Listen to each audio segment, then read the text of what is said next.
So I'm going to play some videos for you of interviews with CPAC attendees, Trump supporters at the Texas CPAC conference that took place over the weekend. Remember, why do we care about the attendees?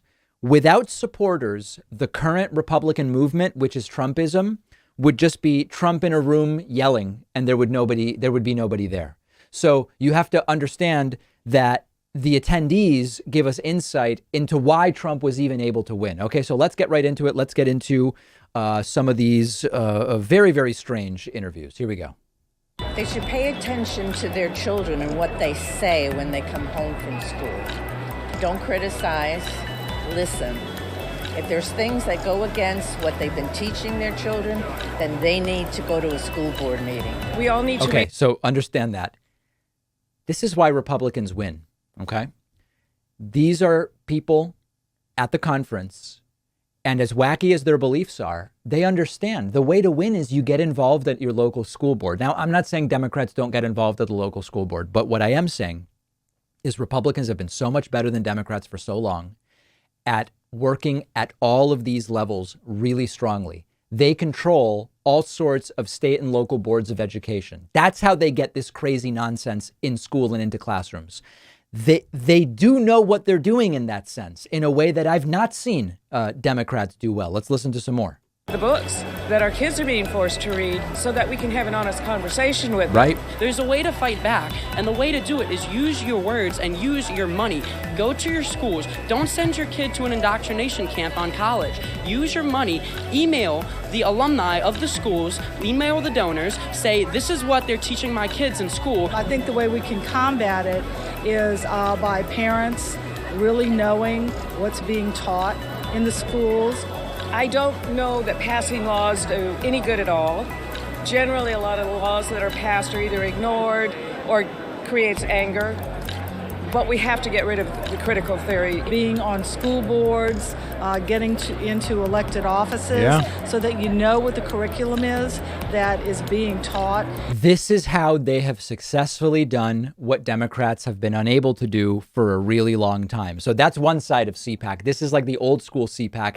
These people actually do know how to organize in the real world. Online stuff, they're actually terrible. They really are terrible with the online stuff, but they know exactly what they're doing there. Now, here is the cartoonish side. Here are some interviews Right Side Broadcasting Network did. This is the other side and the wacky people that show up. Let's take a look. There. Hey, how you doing? Hey, Mike with Right Side. Yeah. So Latinos for Trump, right? So talk a little about Latinos for Trump. What do you think President Trump's going to be saying here? You have a Trump 2024 shirt. Think he's going to be running here?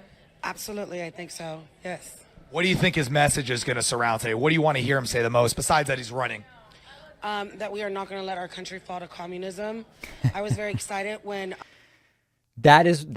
Listen, we've been covering this for months, for years. This is what the Republican Party now is. What she wants to hear from Trump, it's not about how am I going to put money in your pocket? How am I going to get you health care? How are we going to fix infrastructure?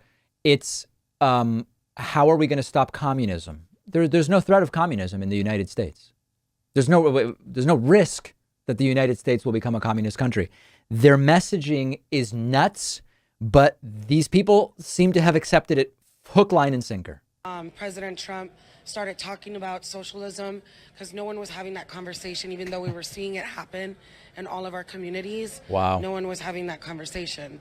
They didn't want to call it what it is. It's communism. And then we have a lot. What's communism? What is communism? Organizations here in the state of Texas that like our People's Project or Texas Organizing Project. It sounds, the way they word it, but it's worded in such a way where you wouldn't say or think that is a communist org, and they are running communists on the Democratic ballot here in the state of Texas. So this woman's completely wrong about the facts of everything that's going on. But it's been very, very effective, and they don't care about policy. So when we say, oh, at some point, don't they have to get back to policy? Not really, because if they can just go with fear of communism that doesn't exist, they don't really need to go back to that. Here's another example, next person they interviewed, of they understand the importance of going local. Thank you, Jen. Appreciate it. What? Sure. Listen to this. What do you? Yeah. I am from California, And I'm an activist, and I believe in what we're saying here about getting involved and stuff. But I think we forget to mention that how we're going to do that. We need to get back into the neighborhoods. We need to do, in California right now, we are organizing precincts and voter registration. Yep. We're not talking about voter registration.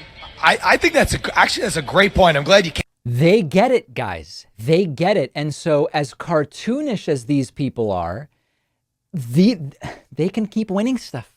They can keep the local element here. They get it. Here's one more. Here's a homeschooler that they ran into. And you brought your daughter along. So Karen, talk about your experience at CPAC. Why are you here? What did you hope to get out of it? And we're towards the end now. So what are your final thoughts? Well, I'm absolutely blown away. I mean, this is our first CPAC, and I decided to bring I'm a homeschool mom, so I homeschool my 3 kids, and so this is basically part of their education. Right. Now, homeschooling, okay? The most common reason that people homeschool in the U.S. is because they want a safe school environment. That's 25%. Now, what does that mean? They're not talking about physical safety. When they mean safe from indoctrination that they believe is taking place. That's 25% of homeschoolers say that's why they're homeschooling. 21% of homeschoolers are doing it to teach kids their religious and moral views. These are overwhelmingly conservative Christians. Okay, that's the homeschooling movement. That's the element. There's huge overlap between the Christian homeschoolers and the anti-vaxxers. There's huge overlap between the Christian homeschoolers and the right-wing conspiracy theorists. So right away, hitting all the highlights of these folks. Let's continue. But I brought Charlotte, she's 14, with me. It's been amazing. I mean, I'm meeting so many great people. I feel at home, finally. I'm from California, so it's a little tough right there sometimes. That's why she homeschools. Because she wants her daughter around people like the ones that go to CPAC. But, and I appreciate you guys so much for all you do. We actually can find the rallies and we can find all the true news here. So it's been wonderful. And Charlotte, so you are 14 years old, right? And this is probably your first political event, right? So what have your thoughts been on the last couple days? It's been insane. It's been pretty overwhelming, but it's been really cool.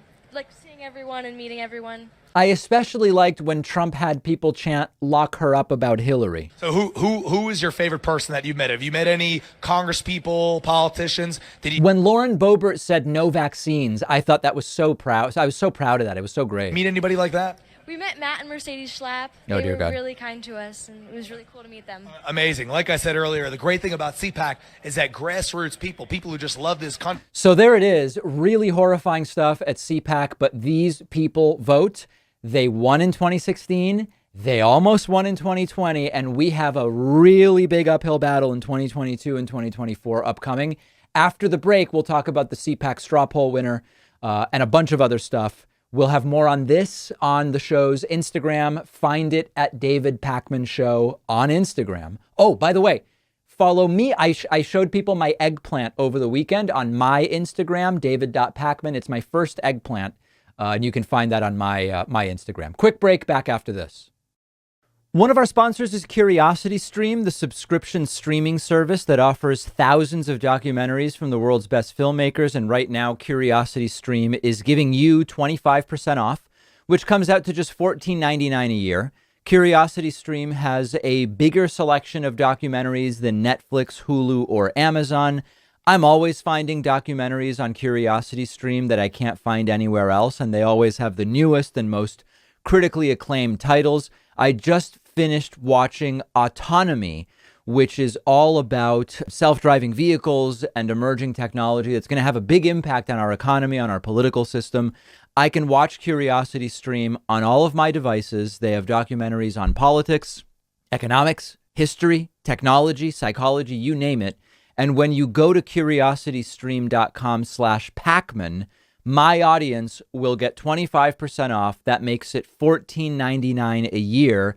Not a lot of money for the amount of enjoyment that I know you will get from CuriosityStream. And the link is right underneath this video.